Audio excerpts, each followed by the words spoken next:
Alors regardons maintenant les capacités de production électrique en Afrique. Les pays d'Afrique du Nord et d'Afrique australe ont des capacités de production proches des moyennes mondiales, basées essentiellement sur les énergies fossiles et pour une petite part sur le nucléaire en Afrique du Sud.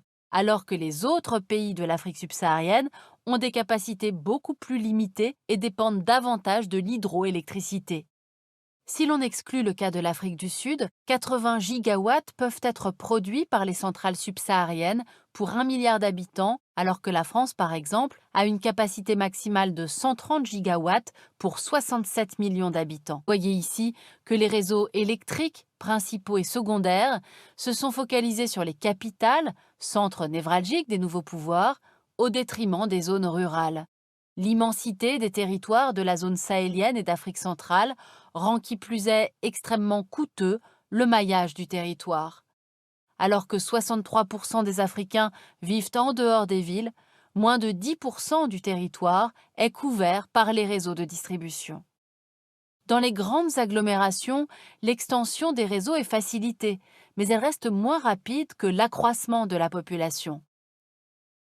Dans les bidonvilles des grandes villes d'Afrique subsaharienne, moins de 10% de la population dispose d'un raccordement au réseau électrique. Cette pénurie énergétique est accentuée par de nombreuses coupures de courant, plus de 25 par mois en moyenne au Nigeria. Alors, pour pallier le déficit des réseaux nationaux, ce sont des solutions individuelles qui prévalent souvent. Plus de la moitié des ménages nigérians possèdent un groupe électrogène. Ils fourniraient à eux seuls plus de 10 gigawatts contre 6 gigawatts effectivement disponibles via le réseau centralisé.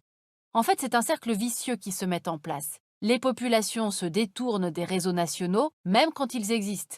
Les factures impayées et les raccordements sauvages aggravent d'autant le déficit des entreprises électriques et engendrent la baisse des investissements nécessaires à l'entretien et au développement du réseau.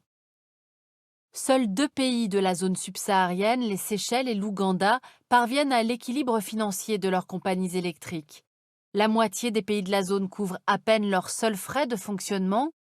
Quant aux autres, leurs compagnies électriques sont en déficit constant. Le paradoxe, c'est que les populations qui ne sont pas raccordées aux réseaux nationaux dépensent souvent plus d'argent pour leur énergie que les populations raccordées, du fait de l'achat de kérosène ou de piles.